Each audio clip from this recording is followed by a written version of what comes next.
My name's Finn. I'm a game developer here in Austin. I own a studio called Chicken Waffle. We make immersive content and fun, zany, wacky experiences. And Jay reached out to me after we spoke after the last event, last forum. Lots of whiskey over trifecta. We talked about a lot of space tech, which was the last topic, which was really cool. Space tech was phenomenal, interesting content that I've always been very interested in, but unfortunately has a lot of downers in the reality of things, both the cost and the longevity and all these other things. And so we got to talking, and Jay was like, you know what would be really cool is talking about the future, because the future's fun. You know, the future has opportunities. The future could be anything that we make it, and it's up to us to make it, right? And it was really interesting idea that I've never really approached. I am a programmer slash designer slash CEO slash janitor at Chicken Waffle, video game development studio here in Austin. And we like to focus on fun, zany, interactive experiences. And, you know, approaching this talk specifically, I tried to look at a wide range. We actually originally had another speaker as well that we were going to kind of back and forth with Dell from the enterprise VR gaming stuff, but I have a lot of kind of B2B enterprise experience myself. So unfortunately I had to back out, and you got me for an hour. So, you know, I wanted to start by kind of explaining a little bit of what I've done that might help you understand where I'm coming from. And where I've sharpened my blade over the years, so to speak. So my background is I co-founded Fail to Render, which is a virtual reality comedy club. And so during the pandemic, we started up professional comics that were no longer performing in live comedy clubs. We're performing in our metaverse comedy club. So we had a virtual reality bar slash comedy club, felt like a comedy club. I looked at a lot of, I love comedy clubs, but I also looked at a lot of reference from like Laugh Factory and other really popular comedy clubs. And I pulled aesthetics from those and built some really cool 3D environments for hosting comedy shows. And it was amazing. You were in there, you're wearing a VR headset, but it was a Saturday night. People are around you laughing, you're drinking for much cheaper than at a comedy club because it's out of your fridge. And it was just really cool. We had professional comics up on stage that perform on Comedy Central and perform live as traveling comics. But during 2020 and 2021, they were out of work. And so they were flocking to our metaverse experience, you know, and that was a lot of fun. Previous to that, I was the CTO and co-founder of Wave. If you haven't heard of that, it's a crazy virtual reality and immersive concert performance experience. So it essentially streams live shows across the metaverse in a variety of mediums.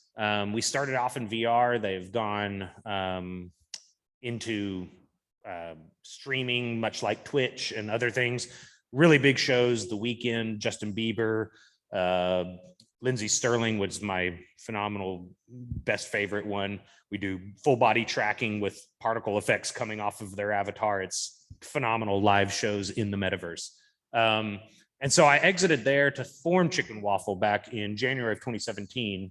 Still own a portion of the company, but hired my replacement as CTO. Already hired a huge, amazing team of Unity engineers there. So they're running and gunning and doing some really cool stuff. I think they've raised about $89 million in seed funding at this point. So it's wacky, you know what I mean? And so we're now in another era, you know, but previous to that, I worked at Portalarium, Richard Garriott's company, working on Shroud of the Avatar. I was there for about 4 years. I was the programmer slash designer slash VFX lead slash make all the Easter eggs and hide them from everyone, including all the developers, which was a really fun job because everybody else talks about everything they do. But I was like, oh, I hid something in there. Y'all find it. And I'd have to like obfuscate it so that my other developers couldn't even find it with all my change logs. I'd have to like change a whole bunch of stuff so that they would have to like filter through a whole bunch of changes even to find what I hid in the project. So I would go and like make a sweeping change to every script in the project of just a white space, just so that they wouldn't know what was added. They would have to like search themselves, which I thought was a lot of fun. Before that, I was a senior designer and programmer at Kalani Games here in Austin. Was there for about 4 years. Yeah, really good experience there. And before that, I was a soldier in the US Army. And so got to travel the world and see some spaces and socialize with all kinds of people that weren't from Austin, Texas, you know? And so, yeah, a pretty well-rounded, diverse background. But what we've tried to do with Chicken Waffle is really focus on the fun, engaging creativity. So at Chicken Waffle, we run a flat hierarchy, zero leadership, which is really weird being in charge of a company that you promote as zero leadership. But something I learned being attached to Special Forces is that if you give the people that have the specialty the control of the situation, then you can get out of their way, right? You can give your muscle, the meat in the seats. You can give them the authority to make decisions on the fly and get out of their way. Then as long as you have solid communication, then they won't run in just into the gray matter and, you know, and make something that you totally disagree with, because you're having daily discussions with all these people. And in fact, if you get out of their way, they're able to use a lot of what a lot of people in tech have some level of savant syndrome. Whether or not Asperger's is a part of it, realistically in tech, there's a lot of Asperger's, but there, even more so, there's a lot of savant syndrome. And granted, I imagine most people in this audience are the people in your family that fixes the printer, right? So, you know, when you think about game development, especially, it's a specific type of person that digs into this technology and understands how to build it, and, you know, has taught themselves beyond what anything could teach them, because they've experimented, they've failed in order to succeed. And that is an interesting paradigm, right? If you can grant your employees or your partners or your colleagues the ability to interject and get out of their lane so that they don't stay in their lane, then not only is the productivity greatly enhanced, but their quality of life is better, right? And so my big ethos at Chicken Waffle is that I want people excited about Monday morning on a Sunday night. And that's what I like to say. I don't care what your focus is. If you're excited about Monday on a Sunday night, that's everything, right? We've all worked jobs that we weren't necessarily happy that it's the end of the weekend, right? And I've talked to people, even last weekend, I remember hearing somebody say like, oh man, like, I got to go to work on Monday. And I'm like, man, you know what? I feel so lucky and blessed to be surrounded by people that, one, don't feel like that, but I don't feel like that because I don't want to feel like that. So I urge you to create the environment and enact that. If you're a leader, if you're a manager, or maybe you're one of the people that would respect having that kind of forward-focused freedom, to try to engage that. You know what I mean? There's a wonderful element of creativity that is unleashed when you don't have to stay in your lane. You know, I want my graphics designer to interject on a systems design issue. I want my programmer to call out an issue with the orcs shoulder pads. You know what I mean? But if they have to stay in their lane, then they're not going to do that. You know, but if they're allowed to just kind of say, you know what would be better? What if we made a puzzle like this? And it's like, well, that's a graphics designer at a hierarchical team. You would not be allowed to interject into the systems design or the puzzle design or the art, you know what I mean? And so I think that's really fun. And everybody paints on their own canvas, right? We're a diverse melting pot, especially here in Austin, of different people from different backgrounds, different ages, different genders. If you can, for honestly, whenever I go to write something on the board, on the dry erase board, I'll say, oh, this is really cool. I have this idea. And they'll be like, I mean, like, yeah. As a creative director, you got to have thick skin though. And so that just challenges me more to have to explain what my good idea is because I'm missing something. Or maybe I need to be open to letting them interject because they've seen something that I've described. I'm trying to describe some kind of game and they've seen a game do that and fail, or they've seen a game kind of do that, but you know what would make it better is this. And so if they have the freedom and open guidelines to be able to step out of their lane and interject with me, that's everything. And it doesn't matter what your industry is. It doesn't matter if you're manufacturing, Q&A, if you're or QA, if you're software engineering, if you're a social media marketing person, if you're a construction worker and digging trenches, that's a great example, right? What if the person digging the trench says, man, well, they told me to dig right here. I know there's a power line here, but this is where they told me.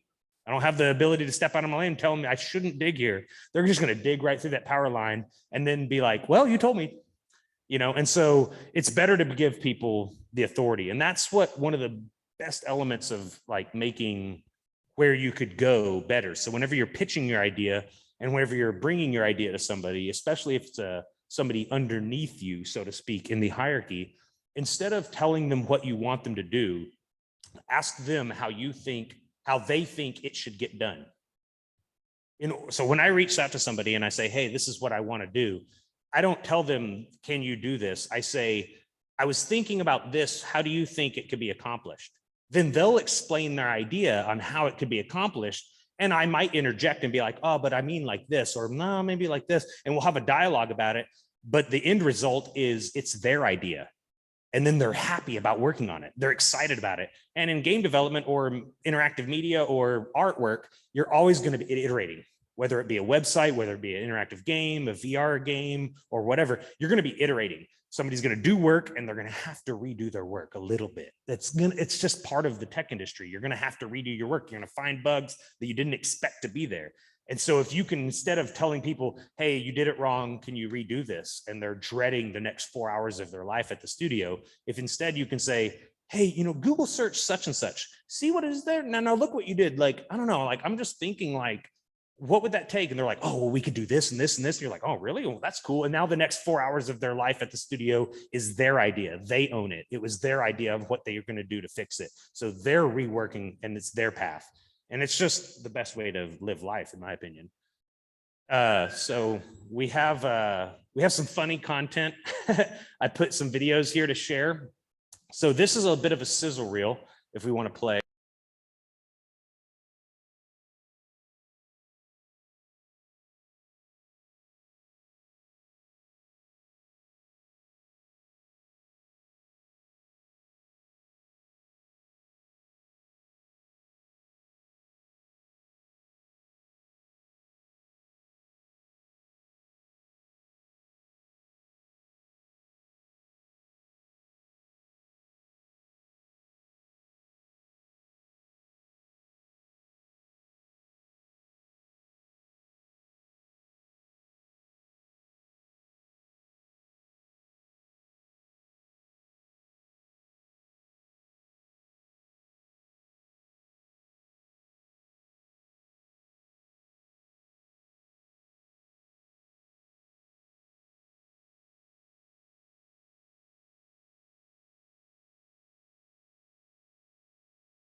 Set in mystical Viking lore. You gotta play. Oh, there you go. Very violent, but rated teen.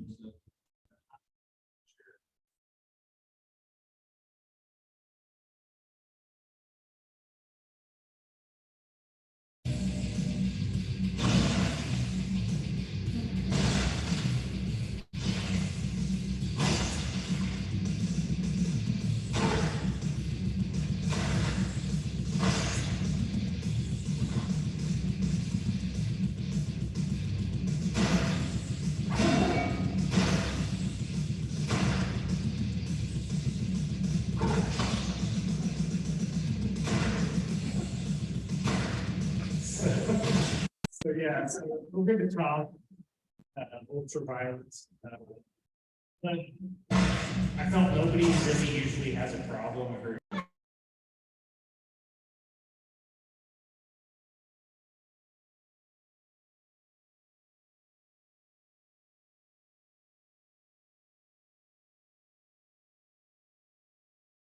we approach these games, we try to look at like, for one, what is the industry doing, right? With VR, which we like to focus on, a lot of people like to use their hands and do things. So with Shadow of Valhalla, we went very closely to mimic the interactive functionality of Half-Life Alyx, which was made by Valve. Phenomenal game, and in many ways, the standard for what VR should be, what virtual reality should really be. And really cool. So we're giving away a free VR headset if you join our Discord and sign up for our beta. Yeah, we're giving it away. So if you just scan that with your camera or your QR scanner, it should take you right there and you can join. And if you have any trouble, if you just go to chickenwaffle.com, you can sign up for our beta that way. But hopefully you'll join our beta or our Discord and converse. And like I said, we're going to give away a couple. We're going to give a custom index away, potentially with an Alienware laptop as a bundle, and a custom Quest 2, which is really just a Quest 2 with a sticker on it. But it should be a lot of fun. So I'll leave this up for just a second in case anybody needs it. No? No? All right, cool. I'm clicking next. All right. So the future of tech. I'm a huge fan of Ready Player One. That was a book written here in Austin by Ernie Klein, New York Times bestseller. It became a movie. Phenomenal book, very retro gaming focused, with a futuristic 2032 dystopian future assigned to it, where everybody essentially lives in their VR headset. All the schooling's done in the VR headset. Everyone works in the VR headset. You date in your VR headset, and everyone stays inside. Nobody meets, nobody converses, nobody goes outside. The cities have become massive, mega cities, and nobody lives in rural country because the power grid energy crisis has caused everyone to live in these big stacks. It's pretty wild because some of the elements that are discussed in the book from, at this point, almost 20 years ago, actually are becoming true. Now, a lot of the dystopian future, not so much. Good thing. But the technology immersion and how we work, how we interact, how we socialize, especially with the pandemic that it had come on, has forced a lot of people to connect in different ways and converse in different ways. And so I was always a big fan of Ready Player One. And in 2016, whenever I was doing the Wave, I went to 26 different conferences. The Wave was a virtual reality DJ tool, right? And so we would put on a VR headset up on stage and DJ in VR on a projector, performing music from within VR. It was wild. And I went to 26 different conferences and kept on meeting the same folks in different at different shows, and ended up landing a cool project with Warner Brothers and Vive Studios to do the Ready Player One experience for Dungeons and Dragons. Unfortunately, Warner Brothers lost the license for Dungeons and Dragons a few months later, and our project fizzled. But that's just the way game development goes sometimes. So we rolled it forward and just pushed into more and more, our own original IP.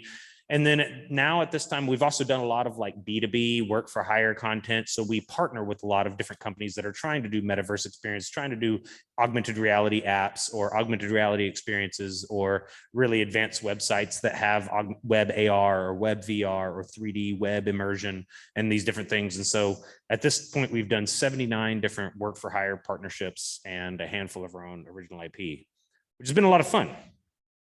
So whenever I started thinking about like, what should I cover? Like whenever we're really thinking about how can technology and how will technology definitely make the future more fun? What's going to happen? Like what is inevitable? It's not a maybe, this is what's going to happen.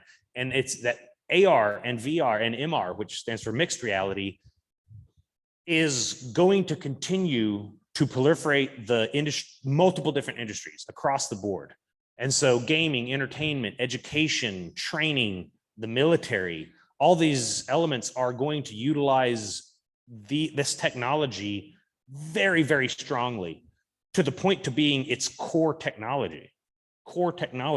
And for something like education to adopt a core technology, well, that's hard to imagine, except if you think about 15 years, maybe 10% of children had a laptop.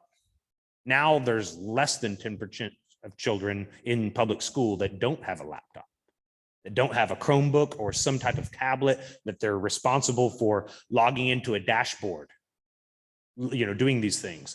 Immersive media, right? These are everything from your TikTok videos to your Instagrams to your NFTs to all kinds of things, and geolocated content creation.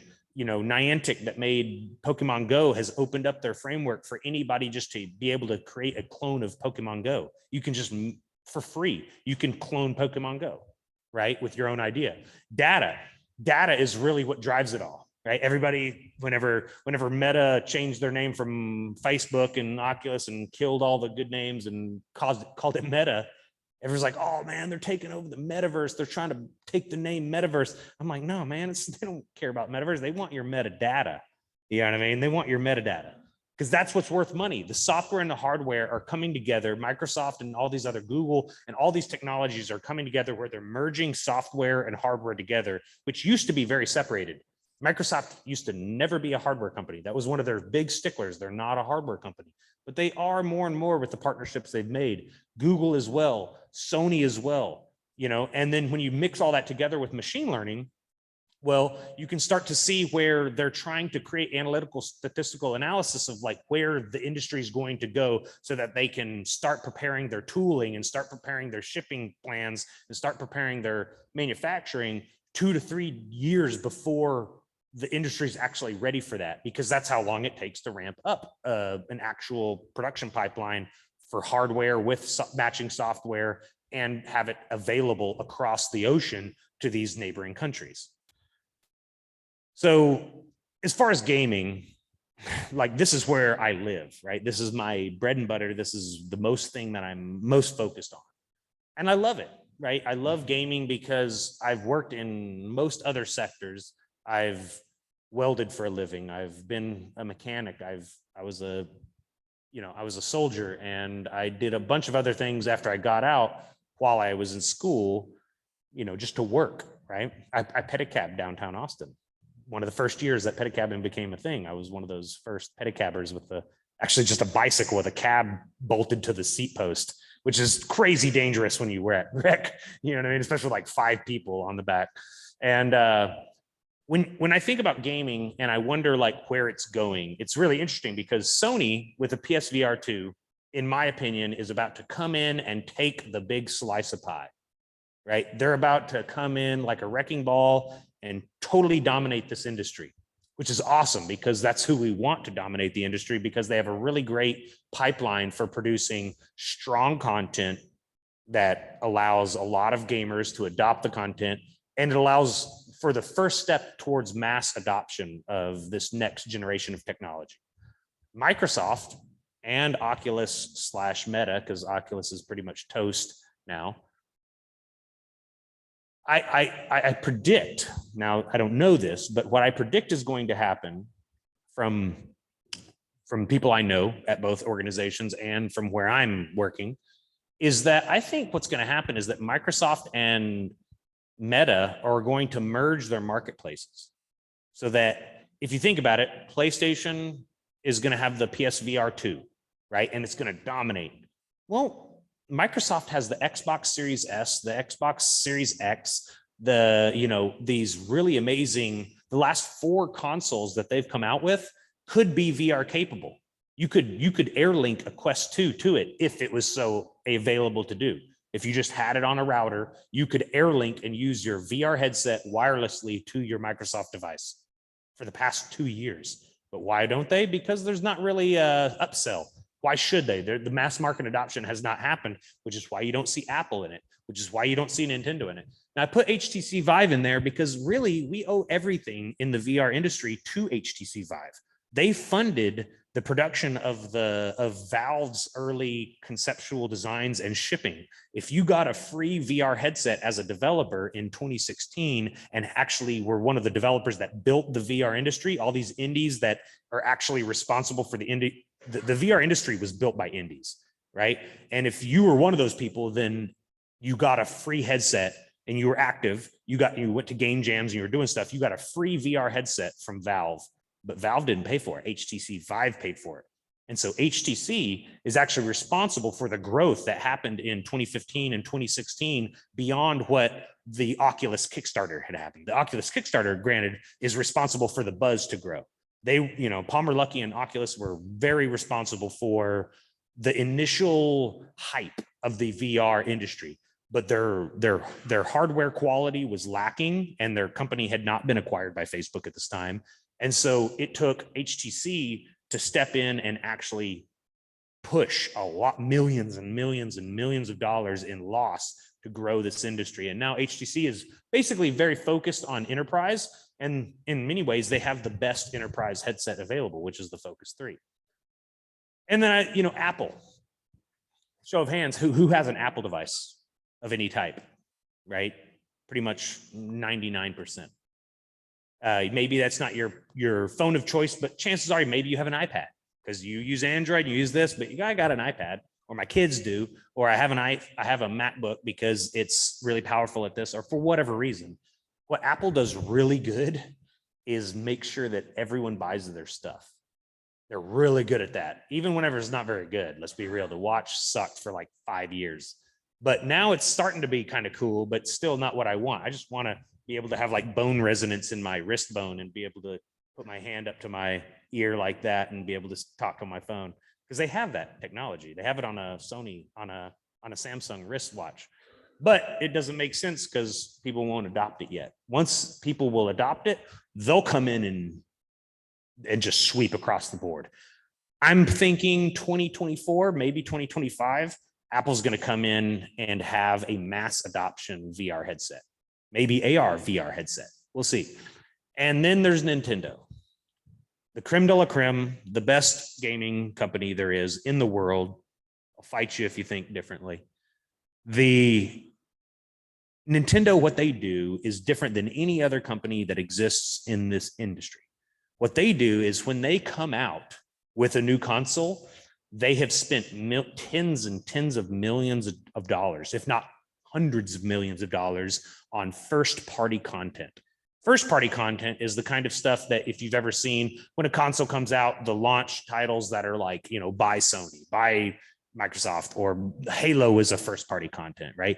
But Nintendo has Mario, Zelda, Metroid, they have Donkey Kong, they have so many great IPs that every time they come out with a console, they make sure that they have really strong first party content. So when they come in swinging, which is hopefully about 2025, and Statista and a bunch of these other big analytical marketing companies that like do a lot of this statistical research on where the industry is growing, they all believe that 2025 is going to be the year of mass adoption, and that by Christmas time of 2025, there will be more VR headsets than every console combined.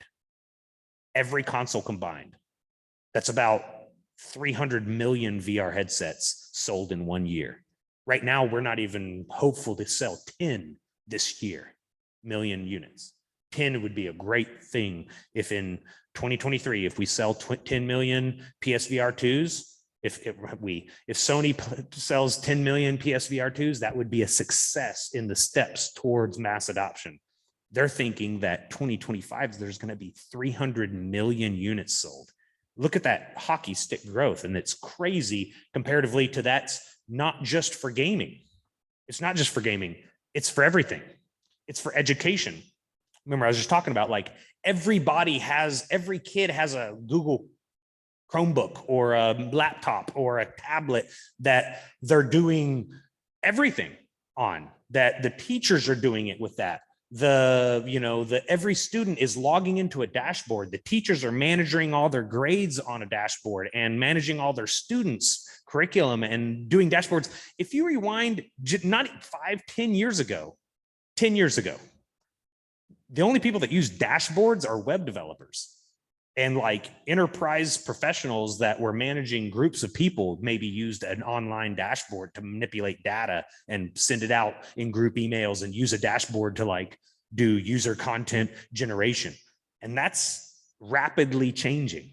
And so one of my developers in the back there, Jim, if you raise your hand, he's made this crazy platform called Service Media, which allows for servicemedia.net is a platform by which people can customize and use their own dashboard and stand up their own dashboard in a way that, think of if you roll back to pre-Drupal days. Drupal was the thing before WordPress, for any of y'all that don't remember Drupal. Before that, you had to be a web development professional to make a website. And even when Drupal and WordPress first came out, pretty much you had to be a developer to understand how to make a website. Now, I was one of those nerdy, pasty kids that made websites in my teens in the 90s. But once you started rolling into the 2000s and in the 2010s, especially with WordPress, people started realizing like, oh, I could just make a website. And now you can just go up and buy a web domain and make your website in an evening with the same skills as setting up a Facebook page, right? And that's where XR is going, and that's where immersive media is going, but it's all based on that dashboard paradigm. And education is the strong point. Because think about it, these 6-year-olds, these 8-year-olds, they understand what a drop-down menu is, and that you have to drop down this and go to this, which brings up this other menu. You click on this and that allows this other thing to have that data. Now you go back into that one, you edit this page and you create this thing and then you send it up to your teacher. And that's just second nature. It's not even difficult for them. They just get it. And so if you think about where the future's going, it's exponentially more advanced than anybody. Like the comparison to what we know and where it's going is like if you've ever helped your grandparents use the remote and they're trying to feel the click, because the old remotes had clicks, or the buttons on things had actual clicks where it snapped into place. And so a lot of people had problems with, if you've ever seen like somebody, the first time, if they're elderly and the first time they ever use a smartphone, they're like mashing it, right? It's because a button is supposed to click. It's supposed to push in, right? There's that tactile response because that's what they know. What we know is that far removed from where we're going, which is actually pretty freaking cool because we live in a very exciting time that we're going to get to see this. Data monitoring collection. When I brought this up, my team was like, you're going to make that sound fun? Well, it is, if you think about it, because it's more than just Big Brother trying to collect our stuff. It's more than just, a social media platform trying to sell our data to a foreign country. It's not just that. It's everything that goes on in the neural network. The ability to use technology for cost-effective training solutions changes the way we rapidly advance our industries. That allows for a next level for things like space travel, for things like automotive, for things like all these other things that otherwise would spend thousands of dollars to try to get a new employee onboarded, that you don't have to spend anymore because they can be onboarded before they step foot on the premises the first day. And social interactions. We felt a huge impact. I know I did. I ran the Austin Unity developer group, the Austin Game Devs, IGDA, the AR VR Tools and Tech. I started VR Austin. I started several other groups here in Austin, and we'd host events with hundreds of people at them monthly. I did the Austin Game Dev Showcase where we had about 1,300 people in the ground floor of the Omni. I did the Unite pre-party, which we had like over 2,000 people at this party. And it was the biggest game developer party we'd ever had in Austin. And it was a lot of fun to host those things. And it came to a screeching halt, right? And so allowing technology to create those social interactions and connectivity, I actually, once Clubhouse hit, anybody use Clubhouse? Whenever it hit like a wave, actually I have some Clubhouse friends here that we met in Clubhouse for the first time. And then we met in, IRL. Those things allowed me to grow my network far beyond what I could have ever done without the technology. I had thousands of connections that I formed. I was very into NFTs early on, and I was in there whenever it was, all the topics were WTF NFTs. Like, what is this, right? Right after Beeple sold like $3.5 million piece of digital art, everybody was like, what the heck is this? And everybody was on Clubhouse because that's where you went to learn about this stuff. And I had been doing this stuff since 2016. So I was in there yammering along and talking.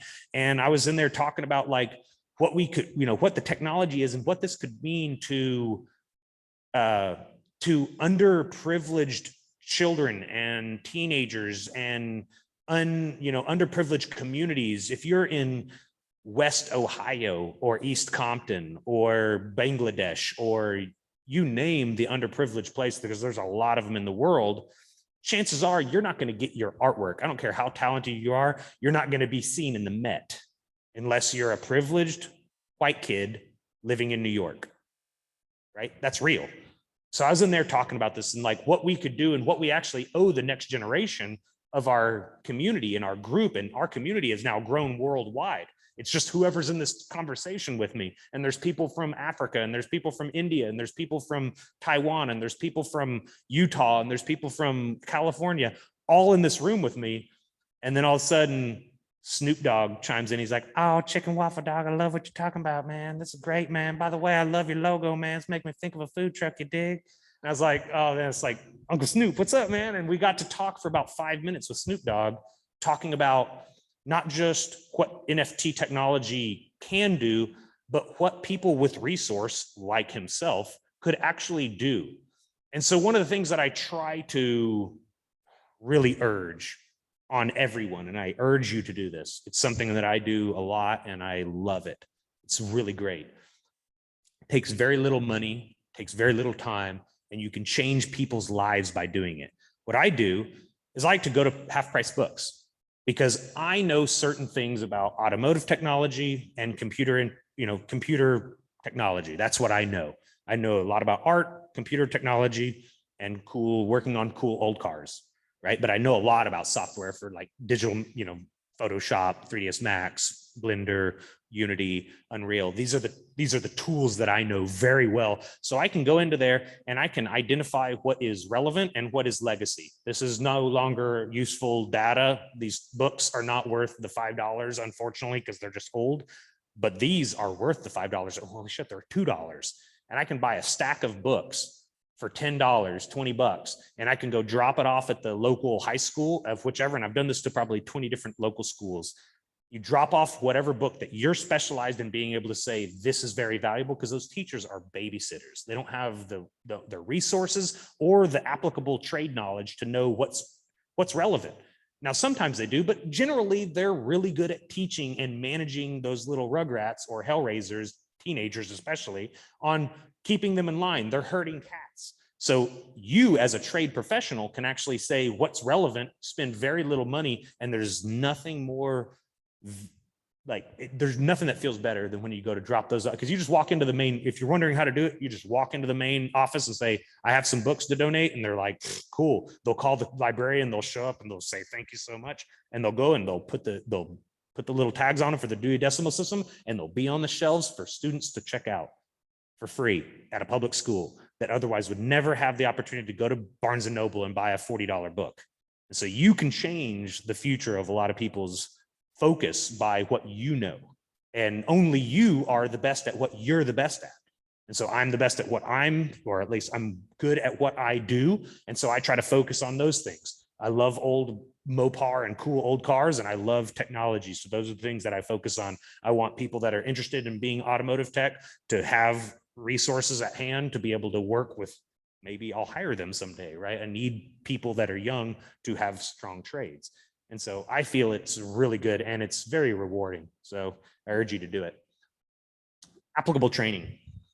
When I was talking about this talk, I called a bunch of different really cool cats talking about this. I talked to Halliburton, I talked to Brown and Root, I talked to some people from the DoD that I've done a lot of projects with. I talked to Booz Allen Hamilton here in Austin, talked to some different hospitals and training staff that we've done projects for. And I just brought up that we're doing things. I'm doing this talk and I don't want it just to be about gaming. What other kind of things I talk about? One of the stories that was brought up that was really interesting was the best thing that they saw for immersive training is that, like I kind of hinted on earlier, is that it costs a lot of money to onboard somebody.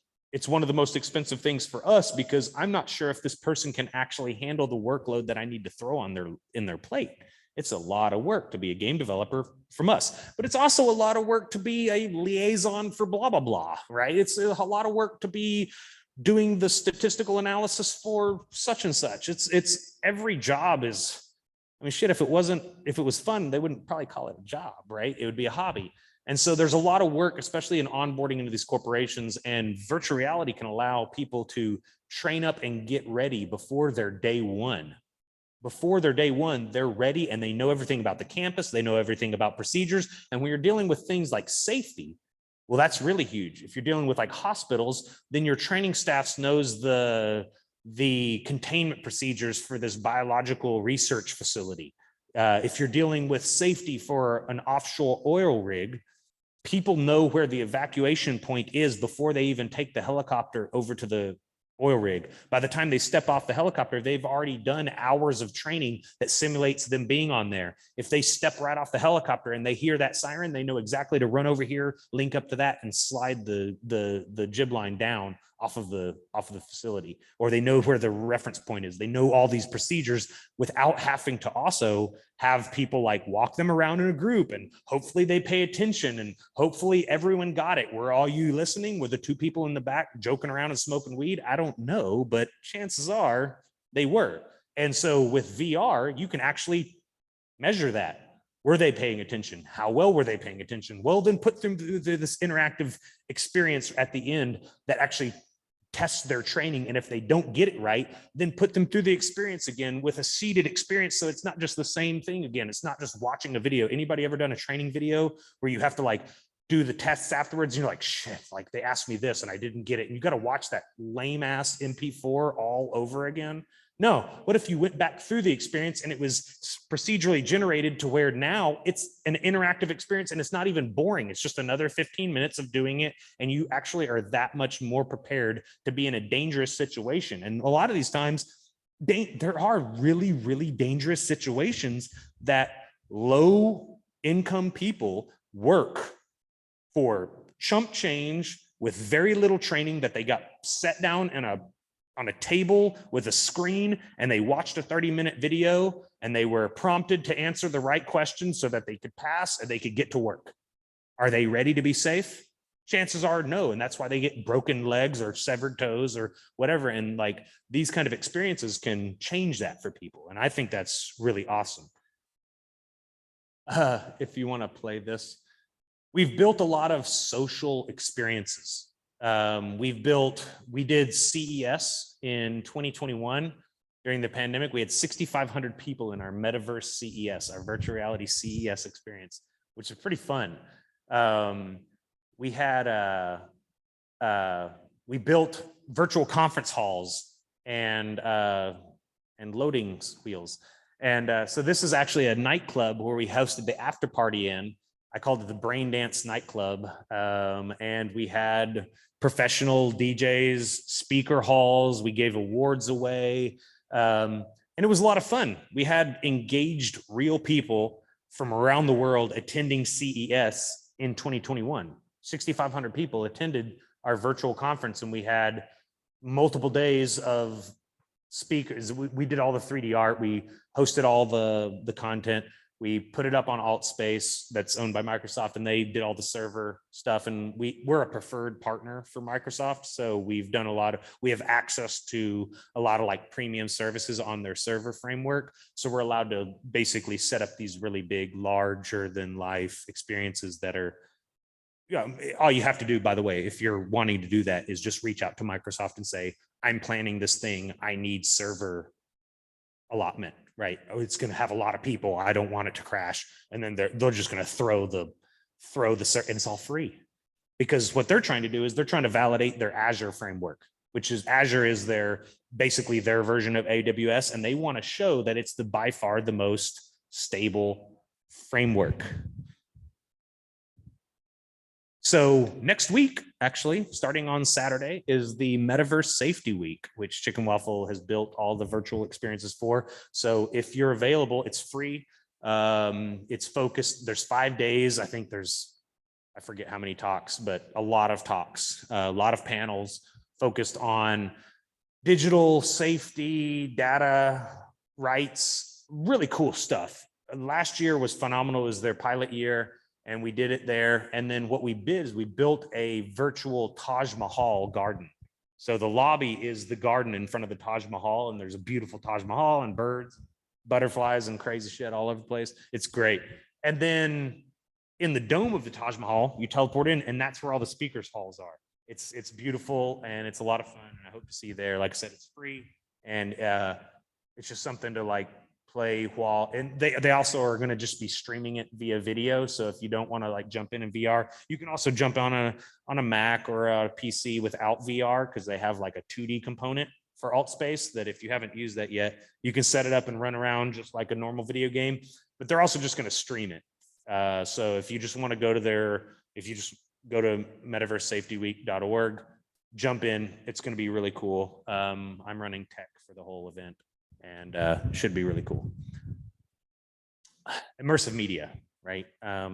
This is my everything. I usually don't make my slides too wordy, because I don't like reading stuff on stage. But there's just a lot of information here that I felt was important to relay to you, because everything is affected. Every single industry across the board is affected by the rapid advancement of technology. I don't care whether you're a construction, plumber, a doctor, a nurse, an engineer, a vice president for a security company, or you name the industry, and it's going to be affected more by tech next year than it ever has been. Just like it was more affected by tech this year than it ever had been, just like the previous year. And these things grow exponentially, right? Our advancements just in the past year are further apart than 50 years before that. And likely in the next year, we're going to advance more than previous decades. In the next year, we're going to advance decades in as far as the jump. So, it's really cool. Digital media, it's been really successful for certain influencers, right? You see people making content and doing things 10, 15 years ago. Nobody except for media professionals were cutting up videos and posting them online. And even 10 years ago, 8 years ago, 5 years ago, even people to be a successful YouTuber, you were basically doing a lot of like post-production. You had a big Mac, you knew After Effects, or you knew these tools that you were cutting this stuff up. And now it's just second nature and you're doing it in the palm of your hand. Geolocation, like I was saying, Niantic opened up their tool framework and it's just phenomenal. This allows everybody from individuals to large companies to adopt technology that allows them to place content and data points and interaction points that you can interact with your phone all over the world. I call it virtual realty because it's spelled the same too. Or I guess there's no I. If you think about like the value of realty, you can't double it, right? And so there's certain companies like Earth2 and these things that have been like, oh, we're going to just there's one person owns this spot. And I don't believe that's true. It's just like the internet. No one person owns the internet. You're going to follow that person's feed. So if I go to a ACL concert and Billie Eilish is playing, I don't want to see Justin Bieber's logo up there. I want to see Billie Eilish because I'm following Billie Eilish. I just scanned her thing. That's who I'm seeing. And so you're going to see Billie Eilish's geolocated stuff. It's just really cool where that stuff is going. This is a project, and you're the very first people to see this. This is a project we're announcing this week. It's called Domogotchi. It's living creatures on the blockchain. They're NFT living creatures. They're not JPEGs. They're CSS applets of little living creatures that change their states, that evolve, that age, that do things just like all the Domogotchi like Tamagotchis do.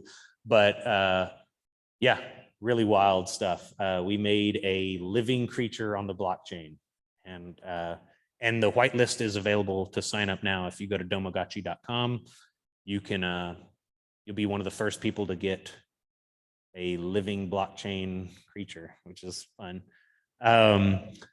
Data collection, the really fun stuff. This is where a lot of this industry, the reason that hardware is being pushed this direction is because of the value of a lot of the stuff. It changes how you shop. It changes what is going to be marketed to you. Only the things that matter to you are going to be marketed to you, because it doesn't make sense for ads to be shown to you that don't. Is that fun? Well, no, but actually yes, because I don't want to see a bunch of stuff that's useless to me. I don't need to see things that don't matter to me. Now, is it annoying when I accidentally click on something and then I see 8 more ads about that? Yeah, that sucks, but that stuff's evolving, right? Neural networks, music and artwork using neural networks. That, if you've been paying attention this week, is huge. OpenAI just dropped, and you can basically say, I just read something today that was, somebody said, give me a detailed list of actions of, a step-by-step detailed list of actions of Batman teaming up with a T-Rex to rob a bank. And it was awesome. It was like Batman would have to find a non-disclosed island where the T-Rex still exists. And then he'd have to win over the T-Rex's trust by showing his superior intellect. And then, they go to the bank and the T-Rex rips it off with his jaws. And it was just crazy. And the AI wrote this. It was wild, and it was very great. It was just as good as almost any writer could have written a 12-step robbery plan by a T-Rex and Batman coming together. Is phenomenal. And you can make artwork, right? You can do all these funny, zany things. Neural network is a series of algorithms that endeavors to recognize underlying relationships in a set of data through a process that mimics the human mind. That's why you call it neural. Neural means your mind connections. And we think it's the same as seeing Jesus in a piece of toast, seeing, Native American faces in a cliffside, seeing a face in a cloud, seeing, all these things. Humans try to see faces. We do. We see faces and stuff. It's our, our evolution that has brought us to the point to recognize people. And therefore we recognize things that aren't right, right? We recognize when something's not quite right. So when you look at this, you're like, oh, it's Starry Night with like UFOs. And the first thing you think of is like And I can tell it was done not by like an artist because of the way it's kind of sloppy with the beam there. And it's like you start seeing all these imperfections of the AI. And it's the same as those AI generated faces. The reason they kind of fell into that uncanny valley is because the eye's not quite right.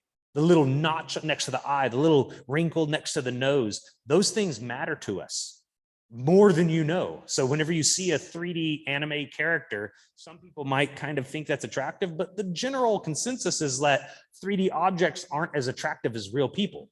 No matter how sexy or, or buff or whatever they're making the avatar, they're just not as attractive as a real person, right? Well, it's because you've been trained to see imperfections as not of your herd, right? As we've evolved through thousands and thousands and thousands of years, we've learned to identify little traits. And those little traits are set to say, are you deceiving me, right? Is the way when you're telling me that I can trust you and I see a little something in your eye that says I can't, that's why I smash you with a rock. You know what I mean? That's our tribal mentality kicking in, and it's still very much alive in our brains. So this is probably my favorite piece of generative art ever. I think it's absolutely phenomenal. They used AI to create a medieval painting of a legendary Tamagotchi, and it's just rad. And you can't really tell too much from this image, but if you go to Igloo Ghost on a Twitter, you can see a lot of his other stuff. But this one specifically even has like a texture of ancient parchment that they would draw on medieval like parchment. And but it's a modern thing, and it's got like a little globe in its head with like a whole nother little mini scene going on in there. It's just phenomenal that AI came up with this prompt. Now, a lot of people call this art. I call it art because it's using parameters. As I said before, it's only using parameters that already previously exist. But that's how art is, isn't it? I mean, music, it's hard to, there's been a saying in rock and roll that everything's already been done. Every chord's already been played. Every chord progression's already been played. And so that's what art is in many ways. It's using tools. Einstein said, technology is what exists that didn't exist when you were born. That's his definition. Now, there's a lot to be said about that, especially now that OpenAI is offering things like Jukebox AI, where you can say, I want to hear a cover of Metallica sung by Elvis Presley and Bob Dylan. And it'll give you, a Metallica cover with Bob Dylan and Elvis Presley. It's wild. It might sound like crap, but it's still cool that it's happening, and it'll only evolve greater as these technologies can go and people vote up or vote down, and they say, okay, this is what the computer algorithms say, this is what's undesirable, this is what's desirable, and it gets more and more and more finessed into place. And that's one of the things that I think is really interesting and kind of uninteresting, because it's kind of unfortunate to see a lot of people that aren't necessarily trained as artists stepping on people that spend a lot of time on their concept art. But that also allows somebody that can utilize this tool beyond what those people can do to bring it to somewhere that they never have before. Oops, that was going the wrong way. So to end, I figured I'd pull from a great and say everything you can imagine is real. Because I truly believe that if you can imagine it, it's already become real. Whether you can formulate that into work, whether you can bring that, it doesn't matter, because your belief in your things, your ideas matter. And sometimes they matter more than you can believe. Central Texas has become the creative hub of the world. By far more inventions and more new companies are being created in Austin and Central Texas, Round Rock, Pflugerville, than anywhere in the world. Patents are being created left and right for this space, and the rest of the world wants your fresh idea. So you being here, your kids growing up here, makes them a step up. And we have a responsibility, I feel, to the rest of the world to take heed. So thank you. Right at an hour. All right, so now we get to the Q&A time, and we have some great questions that were submitted in the Slack workspace. And I'm going to bring up our surprise guest to ask those questions, to ask a subset of those questions. And remember, one of those questions our guest has selected to be the winning question for a South by Southwest 2023 badge. So much thanks to South by Southwest for being a long-term sponsor of the Austin Forum. We actually developed the Austin Forum with South by Interactive in mind to bring you these kinds of talks like this, to talk about the future of technology and how it's influencing our lives, work, schools, society as a whole. With that, I'm very pleased to introduce Gabby Silverman to the stage. He is a longtime friend who helped ramp up a local Austin AI company called Cerebri AI. He's been off in Barcelona for a while and I've missed him, but he emailed me the other day. He's a former advisory board member too for the Austin Forum. And he said, I'm back in town. And I said, great, come to the meeting. And I've got a favor for you. So please give a round of applause to Gabby Silverman.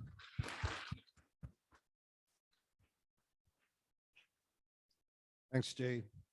Nice to meet you, Pin. A couple of really interesting questions in the Slack stream. First one attracted my attention is how do you use VR to assess game developer skills? Assessing game developer skills. Yeah. One of the hardest things to do in my job. Well, I can address that by explaining how I onboard people, maybe, because VR is paramount in what we do. And so I like to meet people in VR. For one, I'll usually meet them at a brewery first, maybe, because a lot of these jobs are got with a recommendation. But what I'll do is I'll throw the kitchen sink at them, and I'll say, for one, I won't ever put somebody through a test that I don't believe I could hire, right? Yeah, I'll generally understand whether or not they have the aptitude for the programming or the art or whatever we're going to put them on. And so what I'll do is I'll say, look, I'm willing to risk. I'm willing to gamble, take a gamble. I don't like making people do tests for free. It sucks because they're going to give everything into it. They're going to spend their entire weekend or even a week working on something, and it's going to burn them. And so if they're not making money at that, it really sucks, because the chances are they probably need money. That's why they're looking for a freaking job. You know what I mean? And so what I'll do is I'll throw everything in the kitchen sink at them and say, this and this and this and this and this and this and this is what I'm thinking. I'm willing to risk $1,000 to say that you could join our team. Why don't you work on this and this and this and this and this, which is way more than they can ever do for $1,000 worth of work. And I tell them, come to me and keep in contact every day while you're working from home or whatever. Come to me with any questions or whatever, but address whenever you've reached $1,000 worth of your labor. And that gives me an idea of how much they value their time, how productive they are, and how capable they are of achieving those goals. Sort of turning on themselves to. Yeah, I'll just, and like, I like to let people dictate their future and be my boss. I like that. You know what I mean? The next question is why 2025? You know, it's supposed to be this key year in which all this 2025 happened. And when was that prediction made? So that prediction was made this year. It was supposed to be much earlier. If you followed the semiconductor droughts and all these other things align with Taiwan's actual drought. Taiwan's been going through the worst drought in recorded history. And then that combined with COVID and combined with a lot of their shipping people got stuck on ships, not allowed to port in the Pacific for 3 months, 2 years ago, about a year and a half ago.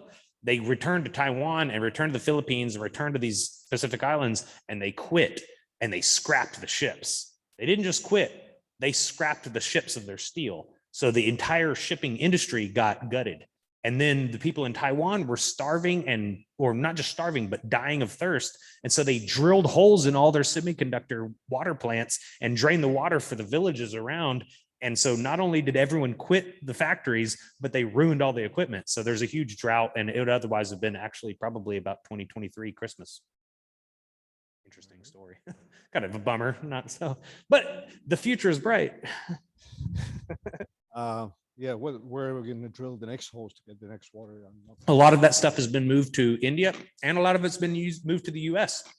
Actually, in Round Rock, I don't know if you're familiar with this, but a big reason that if y'all know Tech Ridge and all these Round Rock semiconductor plants that have been going up over the past 15 years is because Round Rock doesn't charge water tax. So these big semiconductor plants that are spraying water all across their semiconductors after they manufacture and weld them, well, the byproduct is fluoride enriched water, and they put it right back into the ground, and the ground naturally filtrates that stuff so much, maybe not all the way, but it's just fluoride enriched water and makes your teeth white.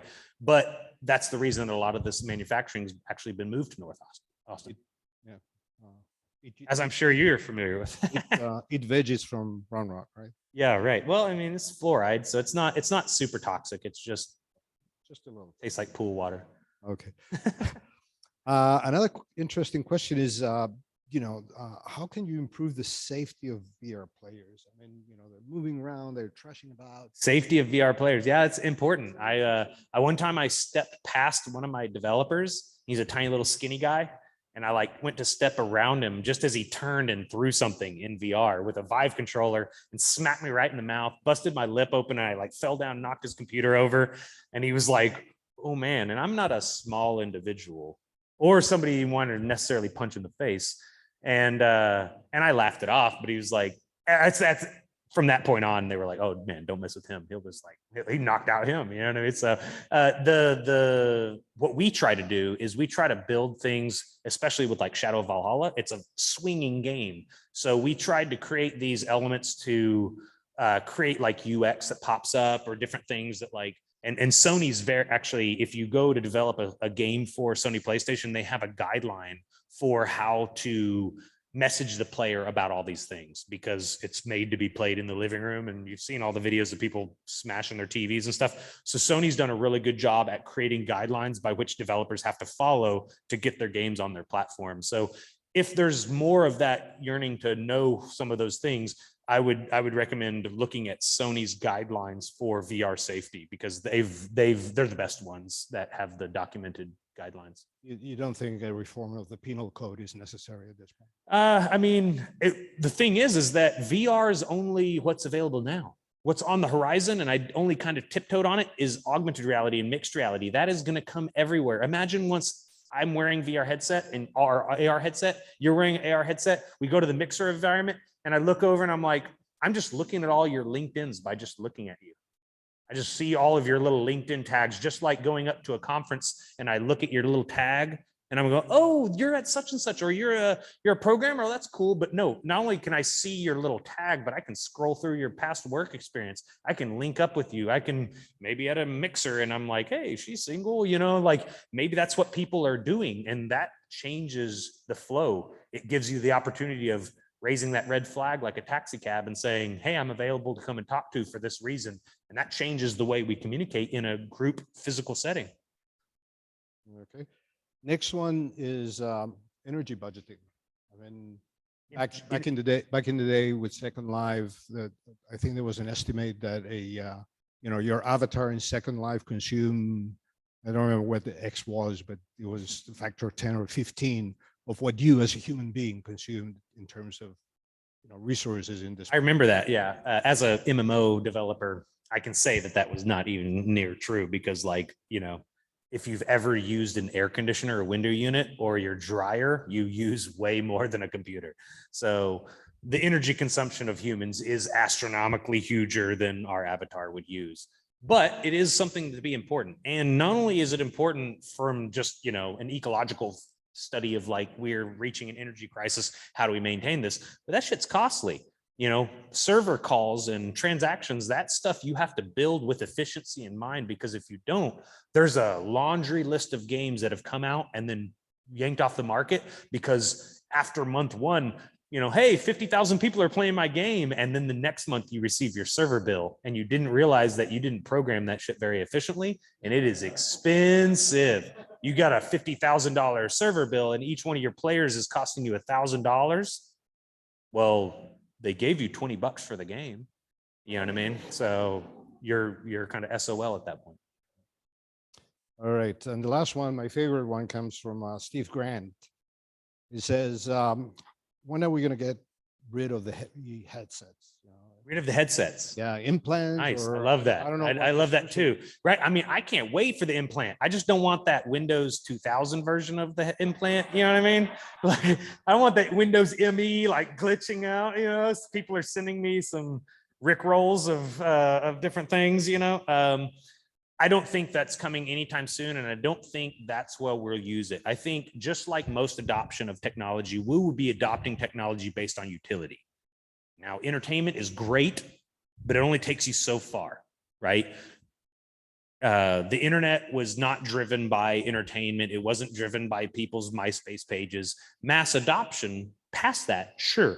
But early adoption and growth of these technologies is built on utility. It's why smartphones proliferated. It's not that everybody wanted to be connected. Everybody wanted to play games on their phone. It was because a strong processor in a smartphone only became available because the powers that be, i.e. Microsoft, Google, and Apple, figured out a modality to sell you a new one every 2 years, and it became their most profitable aspect to sell you hardware, and everybody's going to buy it because of its utility. And so where I think it's going to actually happen, where it's going to go, when are they going to get away, we're not going away, we're just going to get it better. We're going to have holographic displays and holographic glasses that are very almost as not quite as thin as your glasses, but quite thin and quite wearable, that we're going to be able to use for utility. And personally, I can't wait to have 8 screens floating around me at all times. You know what I mean?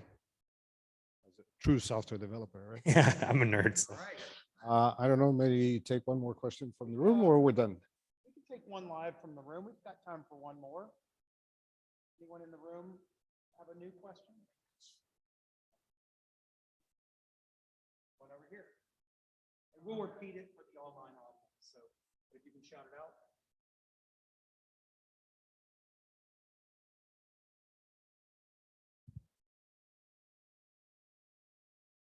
Sorry, could you repeat it? Use your own block. He asked if I use my own blockchain for the Domogotchi. It's an Ethereum-based project. We've been approached just this week now that we've kind of secretly seeded out to individuals of like what we're doing, and they've said, "Hey, we have a coin, we have a blockchain. What do we do this?" And we're open to discussing that. But in my opinion, selling something in a blockchain other than Ethereum is like selling premium content on the Google Play Store. You know, like who's going to buy it? Anybody that's buying this content, NFTs, buying this content, Ethereum is the future and is the current paradigm for this. That doesn't mean it's perfect, but it's the current paradigm that people are purchasing things other. So it's got a structure. And so if we're going to support others, I want it interoperable with Ethereum. I'm more than open to supporting as many others as I can, but I want it to be interoperable with Ethereum because I really truly believe that what the people that have built Ethereum and where Ethereum's going and where this, DAO is taking a lot of things is for the better. And it's the one with the most longevity. I really think.